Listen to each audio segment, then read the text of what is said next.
Thank you. We'll get you 1,000 here soon. That'd be great. But Trent Dilfer said something years ago, and I think it was misunderstood by a lot of people, and people made fun of him for saying it, and some people still play it and because it doesn't make sense to them. It makes sense to me.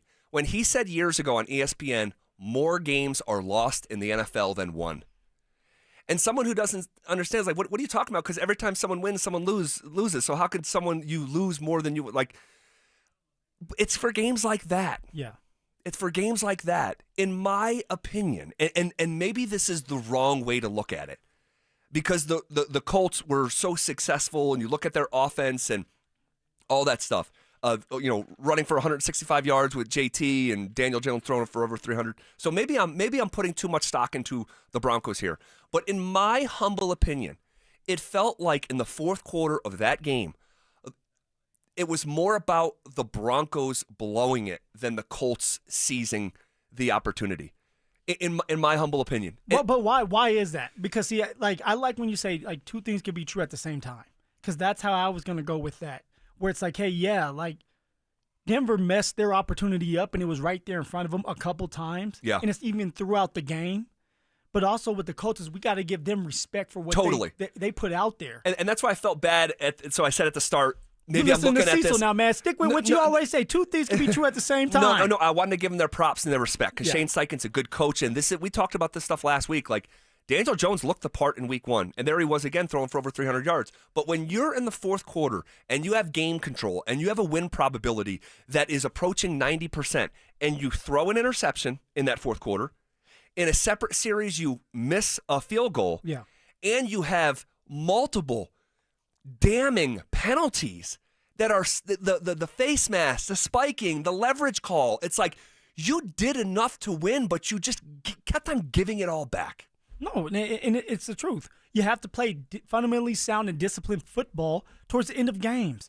Because usually in the NFL, like we say all the time, these games are tight, and it comes down to a couple possessions. It comes down to maybe a game-winning field goal or a 2-minute drill or a running back holding on to the football if you're the Baltimore Ravens against the Bills. Sure. It comes to certain things that turn games around. In this case, there were two. Of course, Will Lutz missing that field goal that huge. Needed to happen, but also Bo Nix not taking advantage of his opportunity is like, hey, I have points. It's okay. We don't have to score a touchdown. And that's the growing part for Bo Nix. As he gets older and he plays in more games, he'll understand that you guys are playing chess out there, not checkers. It's not always going to look pretty. You're not always going to come out with a touchdown. But what's best for your team in that moment, what was best for the Denver Broncos in that moment was throwing the ball out of bounds and kicking the field goal for the points. Well, I'm seeing on the RamosLaw.com text line, Broncos should cut Will Lutz, trade for Young Wei Koo. I just want to. He's struggling. I know, correct. And I am not here to play defense for Will Lutz. Will Lutz cost the Denver Broncos. His lack of execution cost the Denver Broncos directly.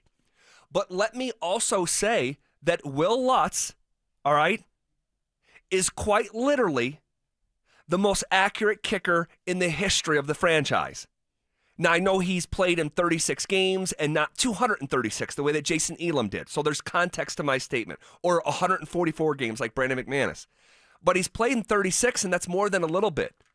And he's had game winners. He's been in big-time moments. He is, coming off one of the best years that the NFL had in that department a year ago. But he cost the Broncos. He did. And there was movements. If you were watching his kicks earlier in the game, there was movement to the football would be on a potential golf shot. Yeah. And so couldn't get it right. He couldn't. Reason. Now, let me ask you this. Let me ask you it.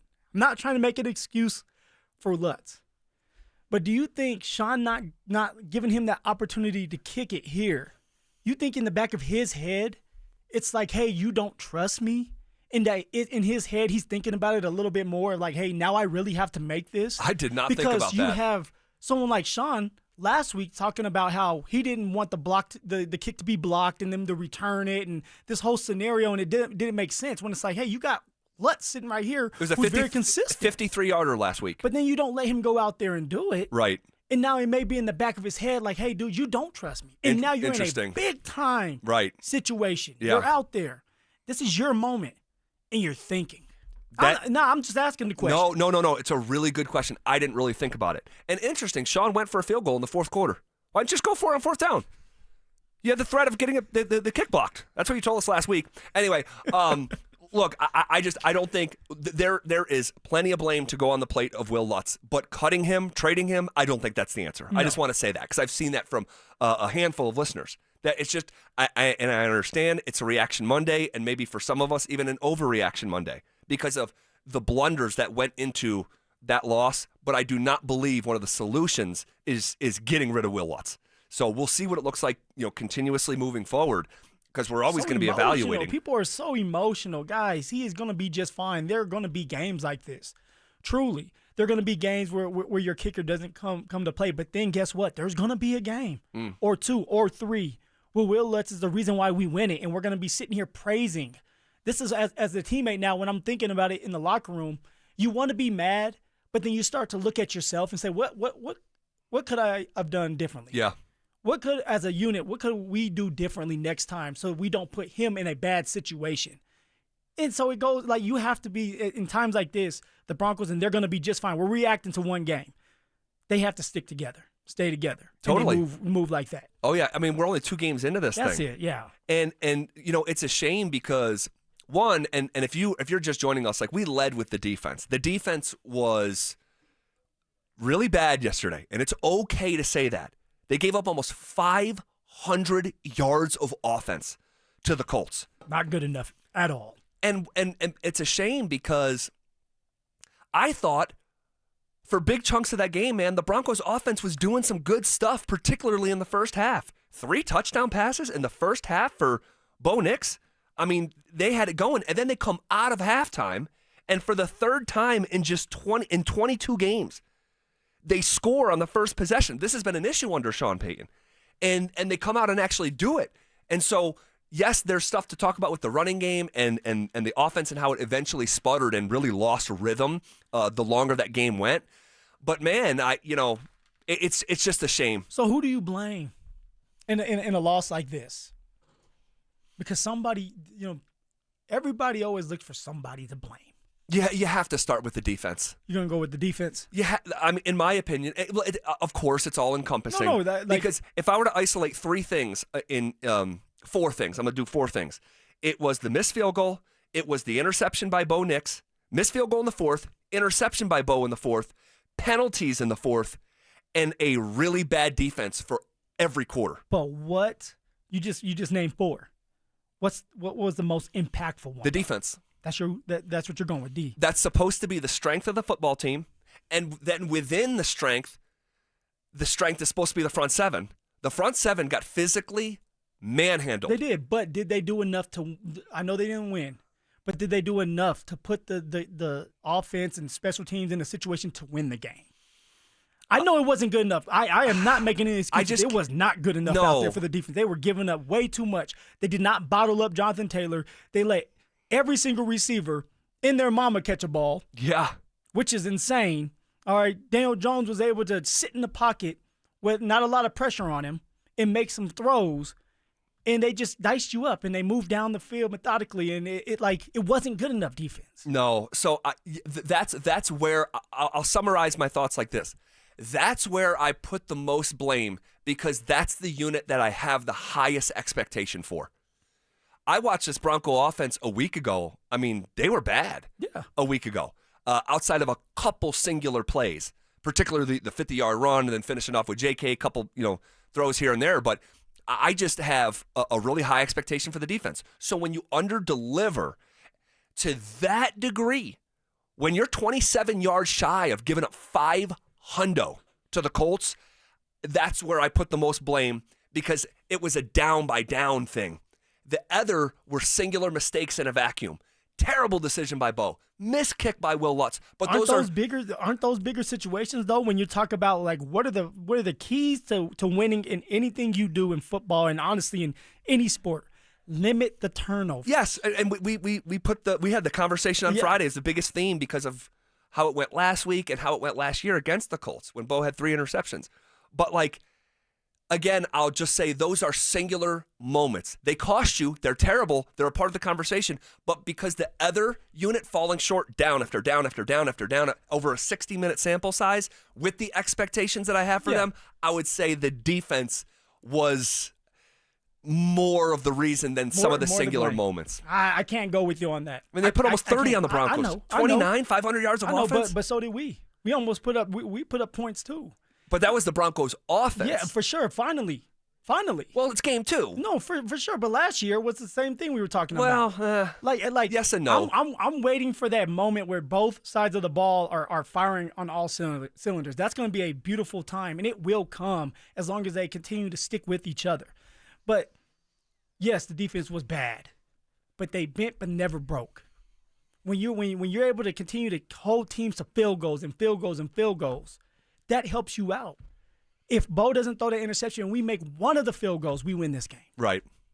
That's why I can't blame it all on the defense. I'm not blaming it all on defense. Oh, no, I said, who's the you number asked one? me. You asked me. And you said defense. Yeah, and you just have it flipped, right? Yeah. I have Bo Nix making that mistake as the biggest reason.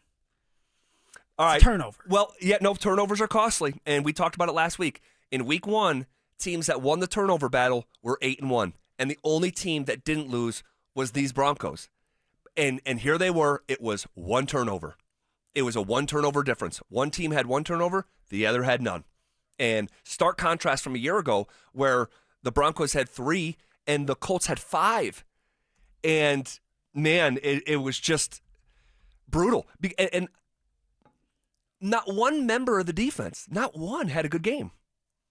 And that's why I question, like, did you really just get out-executed over the course of the entire 60 minutes, or was there something off with your mindset but all coming of them, into the game? Zach, we talked about it, like all their mindsets are going to be off. Like that's why it's hard. Like, yo, you guys are going into a game week 2. This is week 2, and you're already saying, hey, we're better than this team when you didn't, as a unit, as a team, you guys didn't play as good as you should have. You go into this game on the road, and yet somebody says, hey, their mentality was different. I just think, like you said earlier, they got out-executed.